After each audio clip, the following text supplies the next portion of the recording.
Assalamualaikum warahmatullahi wabarakatuh. Perkenalkan, nama saya Debbie Oraresya dengan NIM A1B125126 dari kelas reguler E. Saya akan mereview novel yang berjudul Silam karya Risa Saraswati untuk proyek membaca komprehensif. Novel ini menceritakan tentang keluarga yang terdiri dari ayah, ibu, dan anak laki-lakinya yang bernama Baskara. Keluarga ini sibuk dengan pekerjaannya masing-masing, sehingga sering melupakan anak laki-lakinya dan membiarkannya dia hidup dengan kesendirian dan merasa sendiri di dalam keluarga itu. Nah, cerita ini dimulai ketika seorang ayahnya jatuh sakit dan meninggal. Nah, disitulah ibunya mulai berubah menjadi pemarah, tidak mau mendengar perkataan anaknya lagi, dan ibu itu sering melamun dan terdiam sendirian. Ketika pagi, Baskara ingin berangkat ke sekolah. Nah, sesampainya di sekolah, ada rombongan Romi dan teman-temannya itu ketahuan membawa rokok ke sekolah. Nah, sehingga Romi dan teman-teman ini sering melampiaskan kemarahannya itu dengan membuli si Baskara ini. Pada saat itu mereka dihukum dan dimarahi oleh guru-guru. Sehingga pagi itu Romi dan teman-temannya membawa Baskara ke tempat yang dulunya itu merupakan tempat kamar mayat yang sekarang sudah dirobohkan menjadi suatu lahan yang sangat luas. Nah, disitulah mereka menganiaya si Baskara. Mereka meninju, menendang, hingga merobek baju Baskara. Baskara di sana minta tolong dan teriak, sehingga mereka pergi meninggalkan Baskara di sana. Baskara bangkit dan Baskara pulang ke rumahnya. Sampainya di rumah, disambutlah dengan ibu yang marah-marah kepadanya, karena ibu melihat bajunya sangat kotor dan robek. Ibunya marah, memaki-maki hingga sampai memukul Baskara tersebut. Baskara ingin menjelaskan kepada ibunya, tapi ibu tidak mau dan tidak percaya perkataan Baskara. Ibu hanya percaya melihat orang lain, tidak percaya dengan perkataan Baskara lagi. Sehingga Baskara kecewa dan menangis pergi ke kamar ayahnya, ke ruang kerja ayahnya. Di sana dia menangis, melampiaskan kekecewaan dia kepada ibunya, kenapa tidak mau mendengar penjelasannya terlebih dahulu. Nah, di sana dia melihat sebuah buku harian ayahnya. Di sana keselip nomor sepupu, nomor adik dari ayahnya Baskara. Nah, di sana dia berpikir ternyata dia mempunyai keluarga. Selama ini dia menganggap dia tidak punya keluarga, baik itu orang tua pun dia tidak menganggap dia tidak punya, karena dia sering hidup dengan kesendirian. Di sana dia menangis hingga tertidur di ruang kerja ayahnya.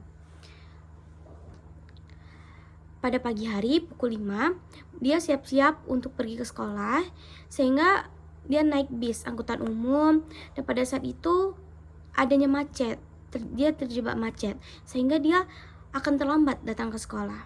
Tapi dia takut karena dia sudah berjanji kepada rombongan Romi dan teman-temannya untuk datang lebih awal supaya bisa mengerjakan tugas Romi dan teman-temannya tersebut.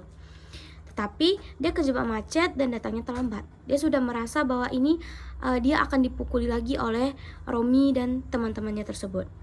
Sehingga dia sudah sampai di sekolah. Memang benar, Romi dan teman-temannya menunggu Baskara di bawah tangga karena mereka tidak dibolehkan masuk. Mereka tidak membuat tugas yang diberikan oleh guru mereka. Sehingga pada saat itu Romi dan teman-temannya yang penuh amarah membawa Baskara ke kamar mandi. Pada saat itu kamar mandi itu tidak digunakan lagi, sehingga bak mandinya kotor dan airnya sangat kotor dan tidak bisa untuk kita gunakan. Di sana mereka menganiaya Baskara bersama-sama, memukulinya, menendangnya, hingga memasukkan kepala Baskara ke dalam bak mandi tersebut walaupun airnya sangat kotor.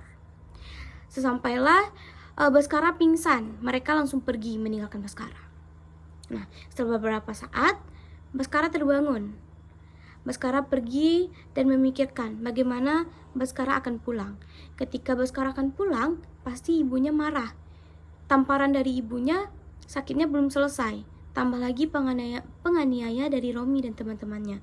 Dia tidak mau lagi kena pukul dari ibu, dan dia tidak juga mau ibunya marah lagi kepadanya. Sehingga dia baru memikirkan, ternyata tadi ada kartu yang dia bawa, yaitu kartu adik dari ayahnya, sebuah apartemen. Nah, dia rencananya mau tempat apartemen pamannya tersebut. Sehingga dia pergi menaiki bus dan sampai di sana dia sesat. Ketemulah Dewi Kunti pada saat itu. Namanya dipanggil Dewi Kunti. Nah, Dewi Kunti inilah yang mengantarnya ke sebuah gedung apartemen. Dia pergi naik lift ke apartemen lantai 4 dan ketemulah kamar nomor 4 di sana. Dan mengetuknya, ternyata pamannya sendiri yang membukanya. Keluarga tersebut menyambut Baskara dengan hangat dan penuh kasih sayang kepada Baskara. Di sana ada tantenya yang menyiapkan makanan dan ada kedua adik sepupunya, yaitu yang bernama Sasa dan Sakti. Mereka bermain dan berbicara di tempat meja makan. Tetapi pada saat itu Baskara mengajak kedua adiknya ini untuk pergi main keluar. Omnya tersebut marah, pamannya marah, karena mereka memang tidak dibolehkan untuk keluar dari kamar tersebut. Alasannya karena kedua anaknya itu sakit, jadi mereka tidak boleh keluar. Baik itu keluar dari pintu kamar itu pun juga tidak boleh. Mereka harus bermain hanya di dalam kamar apartemen mereka saja, tidak boleh keluar, baik itu dari pintunya saja itu juga tidak boleh. Jadi Baskara ini dengan herannya, kenapa tidak boleh keluar? Ada apa? Apakah tidak bosan di rumah tanpa melihat sinar dari matahari? Akhirnya dengan rasa penasaran Baskara ini, seorang anak yang keras kepala ini, dia mencoba tanya kepada Sasa dan Sakti. Terus jawaban Sasa dan Sakti, kata mereka, papanya melarang karena ada seorang nenek yang sering menakut-nakuti anak kecil. Nah, dari situ Baskara gak percaya, dia mau mencobanya, sehingga dia diam-diam pada malam hari keluar dari kamar tersebut. Itu kesalahan pertama dari Baskara. Sampailah di sana, memang benar ada seorang nenek-nenek dengan lantunan-lantunan lagu yang mengerikan sekali, dan dia pergi ke arah Baskara. Baskara teriak meminta tolong untuk dibuka pintunya. Pintunya sudah dikunci oleh pamannya. Dia minta tolong, menjerit, nangis, minta tolong kepada tante dan pamannya, sehingga tantenya merasa kasihan. Dia membukalah pintu dari Baskara itu. Baskara masuk, dan kejadian dalam bersamaan Sasa dan Sakti juga teriak histeris karena mendengar lantunan itu. Sakitnya itu sampai kepada Sasa dan Sakti. Akhirnya mereka sama-sama pingsan dan omnya mengangkat mereka ke tempat tidur yang bersamaan. Setelah Baskara bangun, pamannya marah sekali kepada Baskara, dan pamannya itu tidak pernah marah kepada kedua anaknya, sehingga kedua anaknya itu merasa takut karena pertama kali papanya marah, dan itu marah semarah-marahnya kepada Baskara, sehingga memberikan Baskara kesempatan kedua untuk bertahan di apartemen itu. Dan tantenya membawa Baskara keluar dari tempat kamarnya, sehingga menceritakan bahwa jika kita sudah keluar dari apartemen itu, Baskara tidak akan bisa masuk lagi ke apartemen ini. Nah, itu kata tantenya. Jadi setelah perpanjang, Baskara masuk tidur di ruang tamu. Nah, dia melamun, kenapa ya tidak boleh? Nah, sampai sana ada suara terdengar dari lubang udara lantai 5 yang bernama Irina. Nah, dia berkenalan dengan Irina, berbicara melewati lubang udara tersebut, sehingga mereka kenalan. Nah, Baskara di sana sudah merasa tenang, nyaman, karena sudah mempunyai teman lagi untuk bercerita. Singkat waktu, Baskara memperkenalkan Irina kepada Sasa dan Sakti, sehingga mereka bertemanan, dan Irina mempunyai antusias untuk pergi ke lantai 4 bertemu bersama mereka. Akhirnya Baskara membolehkan, tapi Sasa dan Sakti sudah mengingatkan bahwa papanya melarang orang asing masuk ke kamar kita. Tapi Baskara keras kepala, dia masih mengizinkan, sehingga Sasa dan Sakti ini kecewa.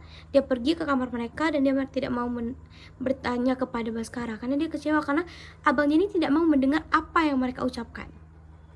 Baskara merasa bersalah dan berdoa supaya Irina tidak jadi datang ke apartemen mereka. Pukul menunjukkan jam 7.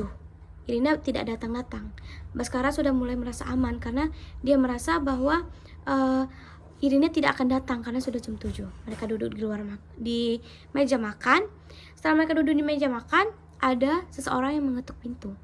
Pamannya keluar, ternyata itu Irina. Pamannya membentak Irina dan melarang Irina untuk berteman dengan keponakan dan anak-anaknya. Akhirnya Irina minta maaf, menangis dan pergi dari apartemen itu.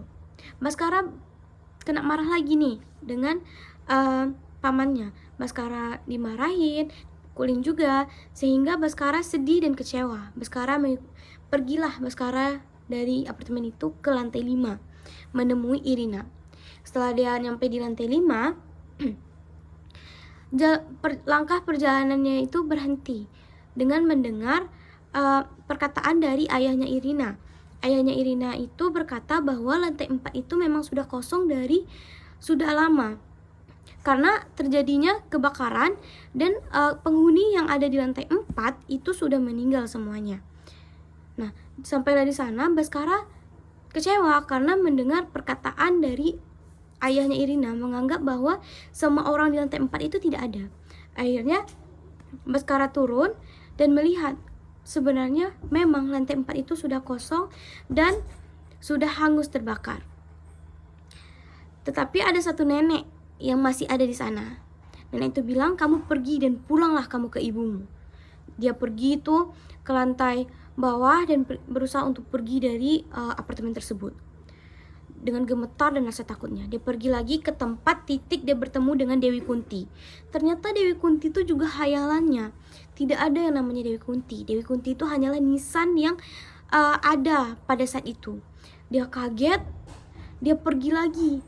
Nah, dalam perjalanan pulang itu, bayangan-bayangan keluarga pamannya ini menghantuinya dan mengejarnya.